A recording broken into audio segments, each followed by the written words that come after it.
Assalamualaikum warahmatullahi wabarakatuh. Ya. Alhamdulillahirabbil alamin. Allahumma sholli ala sayyidina Muhammad. Rabbi shrahli sadri wa yassir li amri wahlul 'uqdatam min lisani yafqahu qawli.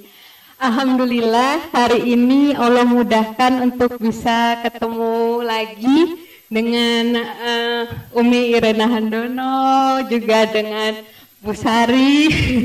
Siapa ya waktu dulu? Oh ya, udah ada almarhum ya.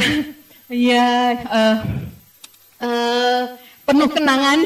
Ya, waktu masuk di gerbang itu udah merinding langsung. Merinding ya. Bunda Nevi juga ada di sini.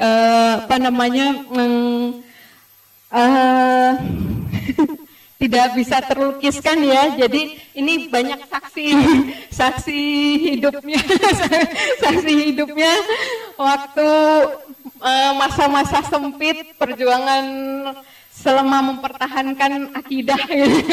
Karena baru bersyahadat waktu itu, baru ketahuan, kemudian safe house-nya ya di sini gitu.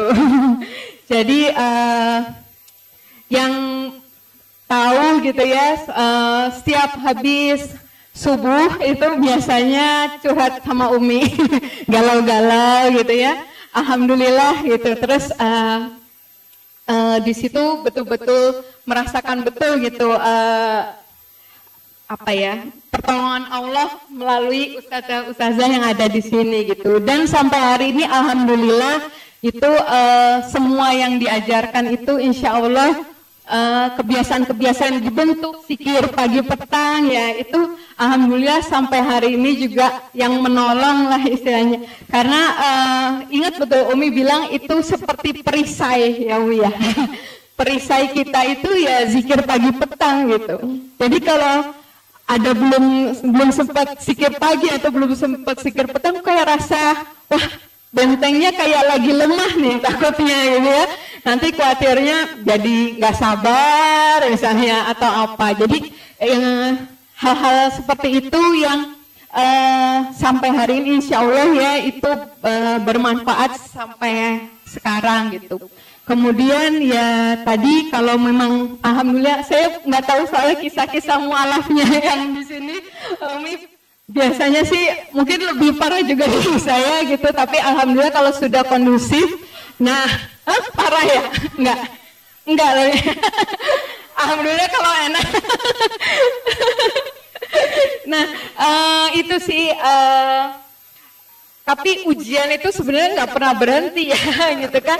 Justru ujian itu nggak hanya ujian waktu berat-berat, buruk-buruk, justru ujian waktu senang, kenikmatan, dikasih enak itu juga sebenarnya ternyata ujian juga ya. Kalau kita lagi penuh cobaan atau apa yang sedih-sedih, mungkin malah lebih cepat sujudnya, bisa lebih lama, berserahnya lebih lama. Tapi waktu senang suka kadang lupa atau nggak sadar gitu kan. Jadi justru sebenarnya ujiannya justru waktu kita lagi kok kayak adem-adem aja ya gitu ya. Justru itu yang kita kalau saya rasakan itu malah yang paling saya takut gitu ya. Kok nggak ada apa-apa ya, malah takut gitu ya. Gitu karena tadi kan dibilang kalau orang beriman itu jangan bilang kita orang beriman kalau kita nggak diuji gitu kan.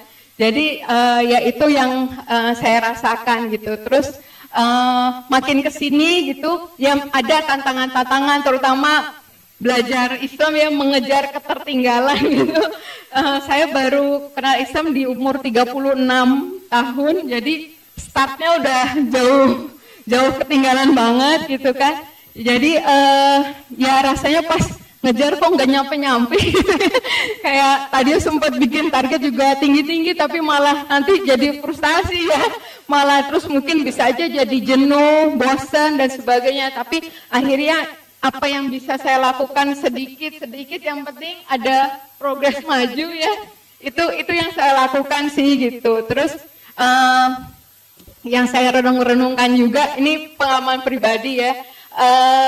Kadang itu kita kalau suka sering ditanyanya gimana sih caranya supaya istiqomah gitu. Itu saya sendiri pun takut kalau nggak istiqomah gitu ya. Kalau sekarang bisa begini, nanti berapa tahun lagi saya bisa begitu nggak ya gitu ya, atau bisa makin maju atau makin mundur ya, itu kekhawatiran saya juga. Tapi sama balik lagi selalu berdoa minta sama Allah kan dikasih istiqomah, karena yang susah kan istiqomah ya gitu. Nah tapi ternyata kuncinya itu kalau yang saya jalanin sebenarnya kita tuh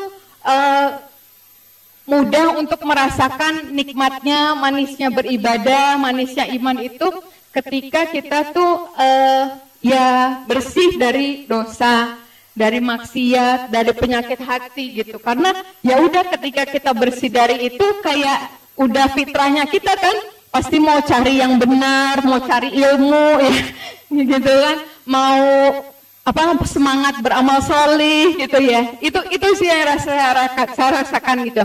Kalau maksiat mungkin kita udah tahu ya, apalagi santri-santri di sini kan pasti udah langsung menjauh gitu ya. Yang kita khawatirkan justru kalau ada penyakit hati ya, hasad, ria, sombong, ngerasa kita mungkin udah lebih tahu atau kita apalah gitu ya, kayak lebih soleha gitu ya.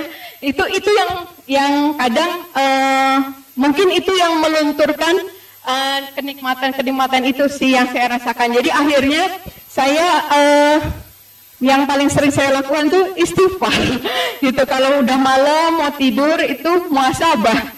Tadi saya saya ada salah apa ya, salah ngomong apa ya, saya ada janji apa ya belum ditepati gitu ya. Jadi ya kayak berusaha seperti itu sih gitu. Jadi termasuk waktu saya alhamdulillah ya ada rezeki jodoh bisa nikah lagi gitu. Itu dulu kan waktu belum nikah pikirnya khawatirnya ya dosa maksiat lah apa gitu ya segala macam kan. Terus udah nih dalam pernikahan harusnya udah ya, berarti kayaknya udah nggak ada lah dosa yang terlalu menghantui gitu ya kan. Khawatir ya waktu kita belum punya pasangan yang dikhawatirkan itu. Tapi waktu udah punya udah enggak, tapi masa sih aku nggak ada dosa lagi. Justru waktu kita merasa nggak berdosa ya itu berdosa ya. Nah itu sampai akhirnya itu saya saya ada salah apa lagi ya. Oh mungkin saya kurang sebagai ibu, saya kurang sebagai istri gitu. Sekarang ada lagi amal yang dilakukan. Habis duha saya istiqoroh. Istiqorohnya bukan menentukan jodoh lagi. Istiqorohnya ya Allah beri petunjuk supaya hari ini saya bisa ngambil keputusan yang benar waktu mendidik anak, waktu melayani suami, menyenangkan suami, waktu di kantor, waktu di pekerjaan. Itu sih yang insya Allah kalau kita sering bermuhasabah, istighfar, minta ampun sama Allah, banyak sholat taubat, itu insya Allah kita akan selalu berada dalam manisnya iman, manisnya hidayah ya, yang mahal banget. Kita orang-orang beruntung, orang-orang pilihan Allah dari miliaran orang di dunia. Kalau Allah masih sempat ingat sama kita, masih ambil kita untuk kembali sama Allah yang benar, itu yang nikmat yang harus selalu kita syukurin di setiap sujud kita. Mungkin itu yang bisa saya sampaikan. Wassalamualaikum warahmatullahi wabarakatuh.